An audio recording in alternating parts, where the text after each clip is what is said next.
everybody. Welcome. I took some time to handcraft some artisanal cupcakes. And I thought before I'd start, I'd just hand some out. Do you know, I just took some time, and I'm sorry, I would have baked 130, but as my partner Grant pointed out, then they wouldn't be artisanal and small batch. There we go. And I'll just finish over here. Just so appreciate you coming today. No, thank you. That's great. I was going to handcraft the parchment myself. Thank you, Karen. But my paper press gave out. It's so good to see you. Oh my God, thanks for coming. I'm tired of walking, but I really appreciate you being here. There we go. Oh, I'm exhausted now. Okay. I'll just put my small batch pan over here. I'd like to talk to you today about the connected hand. Something amazing happened to me 10 years ago. I was walking right here to teach in the Bell Auditorium when I stopped dead in my tracks on Barrington Street in front of Starbucks. There was a giant poster for an artisan breakfast sandwich. I thought, as a craft historian, I have an obligation to investigate and do research. So I went inside, paid my $3.95, and watched in horror as the barista pulled a Tupperware box out, took a frozen prepackaged sandwich out and threw it in the microwave. And I said to her, what makes this an artisan or artisanal sandwich? And I'm not lying. She said, what does artisanal mean? And I thought, there's my next research project. So what's happened today is that corporations have co-opted terminology like craft, small batch, homemade, artisanal, and we are buying it. We're not just buying it, but we're paying that extra $1.50, $5, $10, $20 for those handcrafted objects. I would argue that it's no accident that the Starbucks artisanal breakfast sandwich arrived at the same moment as the Apple iPhone. If you think about how your hand spends its time, it's either two thumbs or one finger on a screen. That is how we spend 3 to 5 hours a day communicating and connecting with people. There is something so visceral, so sensual about the idea of a craftsperson's hand connecting. And so we're willing to spend the money on it today. I would like to argue too that it's not just any hand that we pay the money for. It's not my hand. It's never a woman's hand. It's certainly never a hand that belongs to a disabled body, a queer body, or heaven forbid, a body of color. We spend money on one type of hand. The corporations are selling us one type of hand, and that hand is the hand belonging to the strong, virile white man. And you know, there's no accident about that.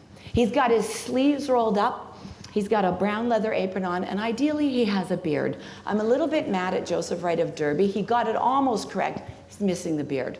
So what happens is that art history gives us the precedent that the corporations are selling us today.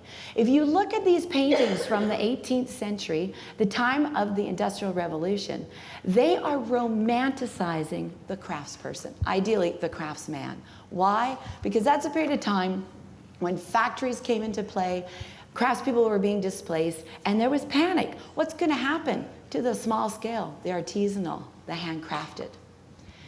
The ultimate bearded craftsman was William Morris. And if you thought I was going to give a TEDx talk without William Morris, you're so sadly mistaken.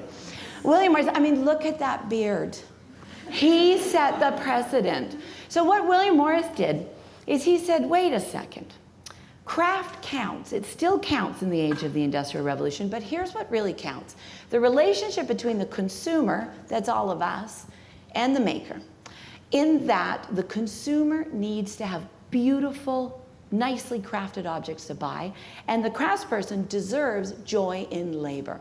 So William Morris created this formula and people loved it. It became the foundation for the arts and crafts movement. Now there's a problem that I have as a craft historian. There's no image of William Morris in a brown leather apron with his sleeves rolled up, and I'm a little upset about that. But he was a hands-on maker. He was also a very wealthy philosopher, so therefore it's just his beard you can admire. So we have the 18th century, the romanticization of the white male bearded sometimes, craftsperson. William Morris cements it in philosophy and theory. And then a terrible thing happens during World War I, the demise of the bearded craftsman. Who rises up instead? These guys. We've got Frank Lloyd Wright and Le Corbusier, clean shaven. And not only are they just clean shaven, they're not interested in rolling their sleeves up and getting in there. They want a streamlined world that gets rid of the intimate, small batch, and one-of-a-kind ways of making. Why? Because they've got utopian ideas. It's going to improve the world if you can do things like, are you ready for this? What a great idea. See that bottom image beside Le Corbusier? You know what? Downtown Paris, so old, outdated, small batch artisan, bulldoze it, and that's his plan for it. You just put up these really attractive cement concrete buildings. Luckily, that didn't happen. The fellow at the top in the middle with the very nice waxed mustache and beard is Herman Matthesius, who developed a theory of the iron hand. So in terms of the connected hand, here we've got a new idea. So the iron hand is the idea that the maker operating the machines in the factories is still a craftsman. Why? Because you need to have your hand on the pull or the machine or whatever it might be. And Matthesius argued that that is still a form of craftsmanship.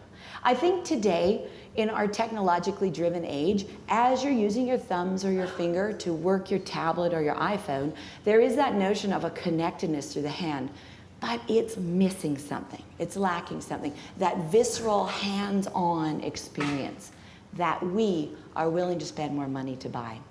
So the craftsman, the bearded craftsman, lay dormant for a period of time until after World War II, when he rose again like a phoenix from the ashes, this time as the hippie, with a big full beard, selling crafts, so many wonderful experiences of the brown leather apron, the rolled up sleeves, getting down to it.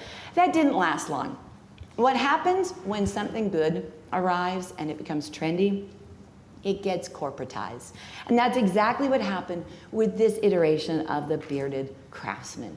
What happened was neoliberalism and the rise of corporations. The communes gave way to BMWs, and Starbucks was born. 1971, Pike Place Market, Seattle.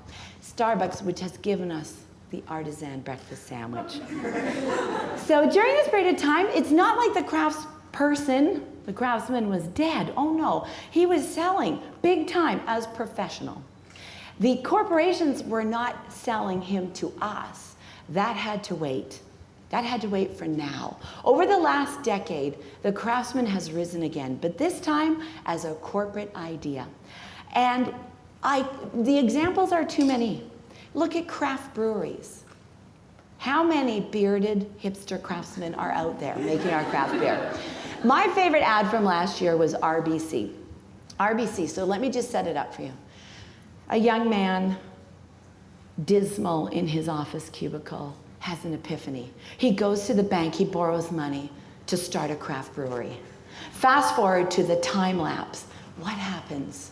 He begins clean-shaven and rapidly develops the beard and the long hair. He throws everything off. He literally rips his tie and runs. And where does he end up?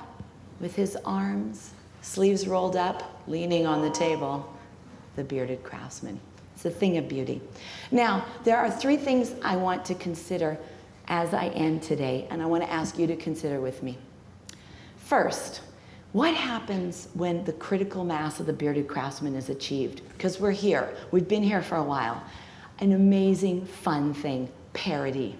So, over the last 3 to 4 years, the bearded craftsman has become a point of parody. There are so many examples from This Is That on CBC radio, TV, right through, but this one's a gem. Authentic, bespoke, raw, artisanally crafted toilet paper. Hand pulped and hand perforated, the way toilet paper used to be. Come with us as we roll back 100 years of innovation. Introducing Quilted Northern Rustic Weave. Craft you can feel in every square.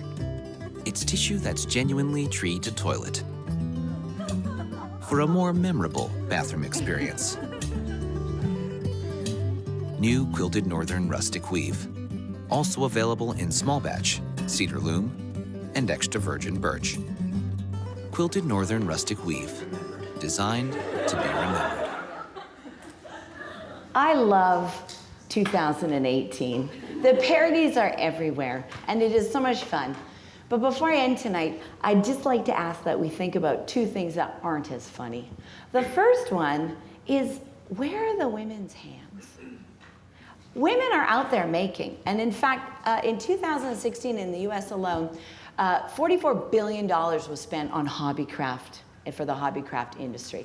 Now, where are women selling? We're not on TV, billboards, magazines, selling you things through corporations. We are still largely at home, crafting away, stashing stuff in the freezer so our husband doesn't catch it, and putting it on Etsy, putting it on Instagram, lifestyle blogs, showing you how you should ideally live your perfect life. But the corporations aren't interested in that. They're selling you the bearded, strong-forearmed, brown leather-wearing craftsman. And the other question is, where are the hands of color? The hands of color they're not good advertising campaigns, because Oxfam has just released really sad information. I don't know if you heard the recent report. A textile garment worker in 1 year earns less than the top 4 fashion house executives earn in 4 hours. That's not a story that sells. What sells is a rolled up set of sleeves, a brown leather apron, and a really good beard. Thank you.